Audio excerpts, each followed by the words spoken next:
क्यों आप कैसे हैं सभी। आशा करती हूँ कि आप सभी अच्छे होंगे। आज हम पढ़ेंगे बेटा माइक्रोसॉफ्ट एक्सेल पर कैसे वर्क किया जाता है, उसमें किस तरह से फॉर्मूलेज लगाए जाते हैं कि आपका ऑटो सम हो जाए या परसेंटेज निकल जाए।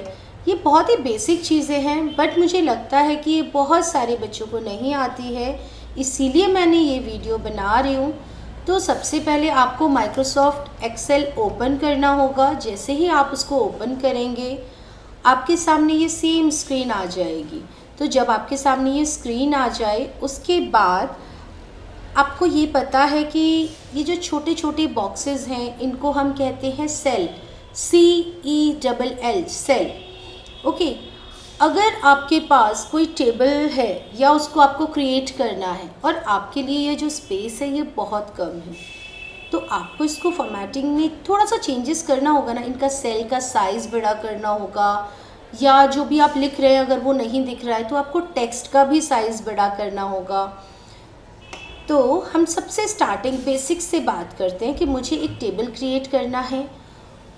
तो सबसे पहले मुझे शीट का साइज़ बड़ा करना है, मतलब जो हमारे सेल हैं वो बहुत छोटे छोटे हैं, मुझे नहीं दिखाई दे रहे हैं। तो हम क्या करेंगे, सबसे पहले ये ए कॉलम और 1 रो, कॉलम और रो के जो सेंटर में ये एक एरो है ना, इस पर आप जैसे ही लेफ़्ट क्लिक करेंगे, ये मैंने पहले भी बताया हुआ है कि आपको हमेशा लेफ़्ट क्लिक ही फॉलो करना है माउस का। जैसे ही आप इस क्लिक करेंगे इस पर, आपकी पूरी शीट सेलेक्ट हो जाएगी। जब आपकी पूरी शीट सेलेक्ट हुई है तो जो भी आप इस पर अप्लाई करेंगे वो पूरी शीट पर ऑटोमेटिक हो जाएगा।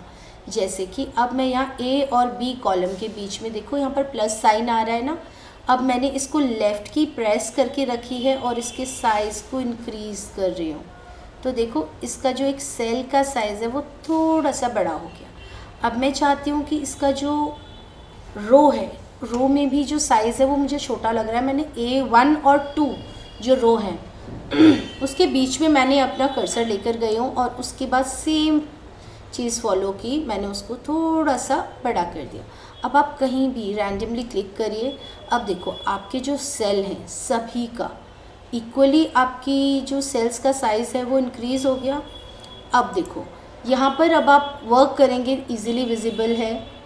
चलो अब हम दूसरी चीज़ सीखते हैं कि मान लो मेरे पास एक छोटी सी मैंने ये टेबल बनाई हुई है, वही सेम चीज़ अब हम यहाँ पर दोबारा करते हैं जिससे कि आपको पता लग जाएगा ये चीज़ की क्यों है।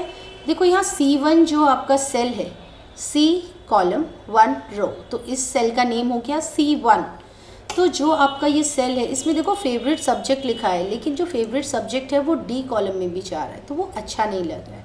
अब आप अगर एक ही कॉलम का साइज़ इंक्रीज़ करेंगे तो वो अच्छा नहीं लगेगा कि एक कॉलम छोटा या एक कॉलम बड़ा। आप क्या करेंगे, पूरी शीट एक बार में सेलेक्ट करेंगे, उसके बाद ए और बी कॉलम के बीच में जाकर अपने अकॉर्डिंग, अपनी फाइल के अकॉर्डिंग आप उसको साइज़ को इंक्रीज़ कर देंगे। ठीक है, अब यहाँ देखो बेटा, ये जो ए कॉलम है इसमें नेम लिखा हुआ है, फिर ABCD, मैंने ये रैंडमली नेम लिखे हैं, किसी बच्चे के नेम नहीं है। उसके बाद जब आप बी कॉलम पे जाएंगे तो देखो क्लास आपकी लेफ़्ट साइड में लिखी है और 1 2 3 4 आपके राइट साइड में। तो जो ये टेबल है ये थोड़ा अच्छी नहीं लग रही है, मतलब देखने में इफ़ेक्टिव नहीं है। तो आप क्या करेंगे, इसकी अलाइनमेंट चेंज करेंगे चीज़ें। तो आप अलाइनमेंट कैसे चेंज कर सकते हैं, आप ओवरऑल भी कर सकते हैं और आप रो वाइज भी कर सकते हैं और कॉलम वाइज भी कर सकते हैं। चलो मैं पहले आपको सबसे एक बार में करके दिखाती हूँ। आपने ऑल ओवर शीट सेलेक्ट की, पूरी शीट सेलेक्ट करने के लिए हमेशा आप A और 1 के बीच में जो एरो है आप उस पर क्लिक करेंगे, लेफ़्ट क्लिक। उसके बाद बेटा आपने यहाँ पर गए, आपने क्या किया, थोड़ा सा साइज़ इंक्रीज़ किया। उसके बाद यहाँ देखो ये हमारे अलाइनमेंट्स हैं कि आपको लेफ़्ट अलाइनमेंट लेना है या सेंटर अलाइनमेंट लेना है या आपको राइट। चलो अब हम सेंटर ले लेते हैं। तो सारी चीज़ें देखो आप सेंटर में आ गई।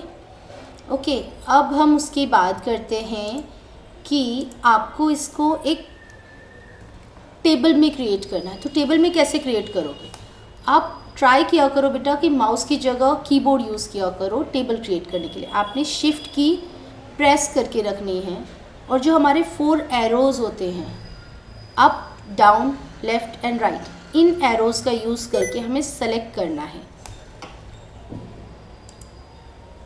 शिफ्ट की प्रेस करके रखिए, उसके बाद डाउन एरो, डाउन आपका कहाँ तक है, F तक, उसके बाद राइट एरो, आपकी पूरी टेबल सेलेक्ट हो गई। अब देखो यहाँ पर आपको बोल्ड, इटालिक, अंडरलाइन के आगे छोटा सा बॉक्स दिया हुआ है। जब आप इसके डाउन एरो पर क्लिक करेंगे आपके पास ऑप्शन आ जाएंगे कि आप इसको क्या करना चाहते हो, bottom border, top border, left border. मैं चाहती हूँ इसके चारों साइड में बॉर्डर हो जाए, मतलब ऑल बॉर्डर, एक तरह से टेबल क्रिएट हो जाए। तो देखो आपकी टेबल क्रिएट हो गई। ओके, अब हम इस पर करते हैं कि जो हमारी A1 रो है, फर्स्ट वाली जो रो है जिसमें हमारा name, class and favourite subject है, इसको मैं थोड़ा सा बोल्ड करना चाहती हूँ जिससे कि ये बाकियों से थोड़ा सा अलग लगे। तो चलो मैंने ये भी कर दिया। ठीक है, यहाँ से मैंने थोड़ा सा साइज़ इंक्रीज़ किया है और बोल्ड अप्लाई किया है। आप अगर चाहते हैं तो इसमें कलर भी अप्लाई कर सकते हैं, जैसे टेक्स्ट कलर, टेक्स्ट मतलब जो लिखा हुआ है बेटा, NAME, उसका कलर चेंज होगा। जैसे कि मैंने यहाँ पर किया, अब मैंने रेड कलर कर दिया। ठीक है, अच्छा ये बताओ, नेम के पीछे जो बैकग्राउंड में कलर है वो है वाइट। अगर मैं चाहूँ इस कलर को भी चेंज करना तो वो भी हो सकता है फिल कलर से। ठीक है, आपका ये तो होता है बेटा, जो A लिखा हुआ है ये होता है फॉन्ट कलर, जो आप टेक्स्ट लिखा हुआ है उसका कलर चेंज करना। जो इसके जस्ट लेफ्ट में है वो होता है आपका फिल कलर, कि आप इस सेल में कौन सा कलर फिल करना चाहते हैं। मान लो मैं सेम आपका येलो कलर फिल करना चाहती हूँ। ठीक है, अच्छा यहाँ पर फॉर्मेट पेंटर का यूज़ किस किस को पता है वो मुझे जल्दी से कमेंट बॉक्स में बताओ, अदरवाइज़ मैं अभी अप्लाई करके दिखा रही हूँ, नो वरी। और मुझे बताना ज़रूर किसको पहले से पता था। अब मैंने यहाँ पर ये येलो कलर सेलेक्ट किया और यहाँ पर मैंने फॉर्मेट पेंटर पे डबल क्लिक किया। अब मैं इस सेल पे क्लिक करूँगी, ऑटोमेटिक हो जाएगा। फेवरेट सब्जेक्ट पर क्लिक करूँगी, ऑटोमेटिक हो जाएगा। फिर इसको बंद कर देंगे। ठीक है, तो आपकी ये जो टेबल है ये क्रिएट हो गई अच्छे से। जो भी आपको चाहिए, फिल कलर भी बता दिया और टेक्स्ट कलर भी बता दिया। और आपको सभी का साइज़ चेंज करना एक ही बार में, अलग अलग नहीं, क्योंकि बेटा देखो जब आप रो या कॉलम का साइज़ अलग अलग बदलेंगे, लाइक दिस, अगर आप ऐसे कर रहे हैं फिर दूसरी का ऐसे करेंगे, तो ज़रूरी नहीं है कि आप उसको सेम साइज़ क्रिएट कर पाएँ। इसीलिए ज़रूरी है कि जब आप अपनी टेबल क्रिएट करें उसको अच्छा दिखाने के लिए सेम करना ज़रूरी है, जिससे कि टेबल भी अच्छी लगेगी और मैसी वर्क भी नहीं होगा। यस ना? ओके, नाउ बेटा अब हम नेक्स्ट शीट पर चलते हैं जिस पे मैंने एक छोटी सी टेबल क्रिएट कर रखी है। इसमें हम थोड़े से और फॉर्मूलाज और फॉन्टिंग वगैरह थोड़ी सी और एक्स्ट्रा करेंगे। ठीक है, सबसे पहले हम इसका सेम चीज़ करते हैं जिससे कि आपको ये इजीली विजिबल हो और देखने में आपको कोई प्रॉब्लम ना हो। चलो, मैंने ये टेबल छोटी सी क्रिएट की। अब इसका मैं साइज़ इंक्रीज़ करूँगी, जैसे कि मैंने किया इसका साइज़ 16। ओके, नाउ मैं सभी को बोल्ड कर देती हूँ। अब यहाँ मैंने सेंटर अलाइन किया है सभी के लिए। ओके, यहाँ पर आपको एक चीज़ नोटिस हो रही होगी बेटा, जो 1 वाली रो है इसमें देखो यहाँ लिखा हुआ है सब्जेक्ट आउट ऑफ 50। ये जो मैंने मार्क्स दिए हुए हैं ये 50 में से मार्क्स कितने आए हैं। ठीक है, तो अब देखो यहाँ पर बॉक्स है, ये भी बॉक्स है, सारे हमारे सेल हैं।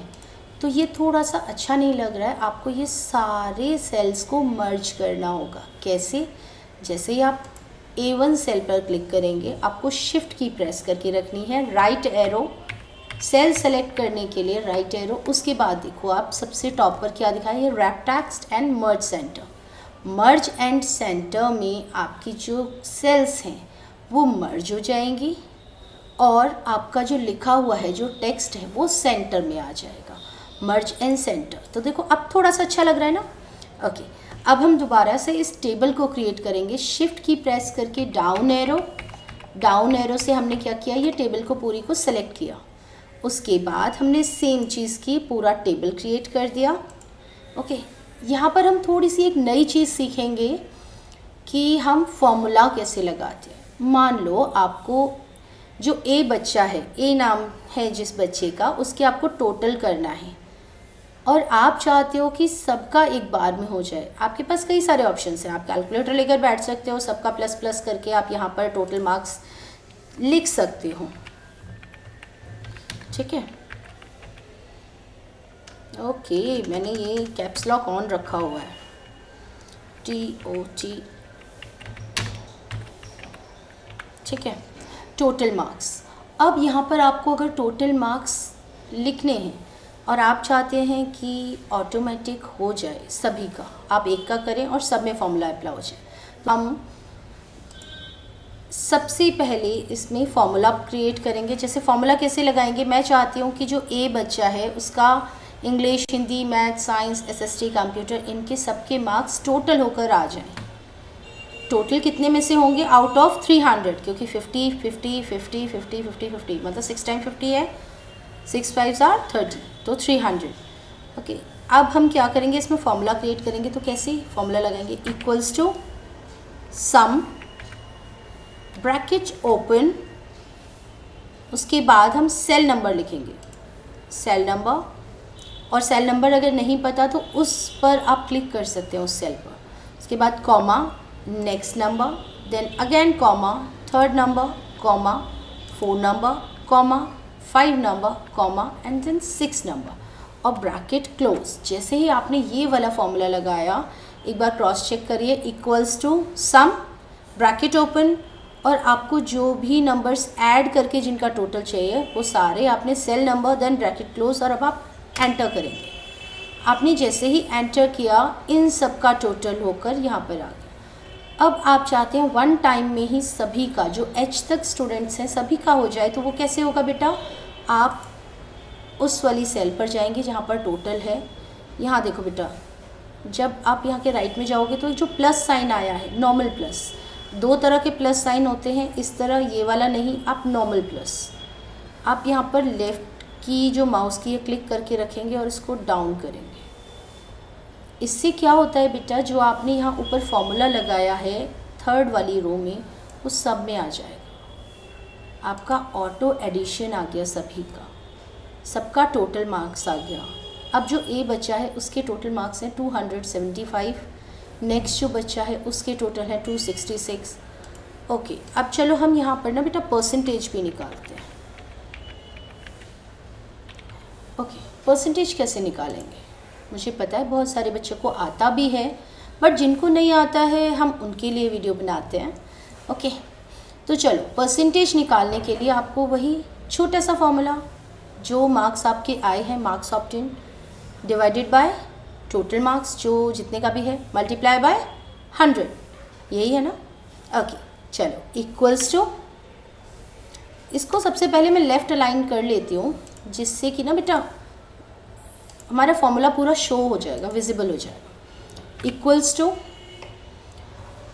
अब क्या करेंगे आप, आपके कितने मार्क्स आए हैं 275, तो आप क्या करेंगे बेटा, इस सेल का नंबर, सेल नंबर क्या है इसका, HN3, H3 को डिवाइडेड किससे करना है, डिवाइडेड का साइन स्लैंटिंग लाइन होती है, कंप्यूटर में मैं पहले भी बता चुकी हूँ। H3 divided by total marks कितना है 300। ओके, H3 में जो भी नंबर है वो 300। आप इसमें बेटा डिजिट नहीं लिखेंगे, 275 नहीं लिखेंगे, क्योंकि आप फॉर्मूला अप्लाई कर रहे हो, तो आपको सेल नंबर लिखना होगा। Okay, then multiply by 100।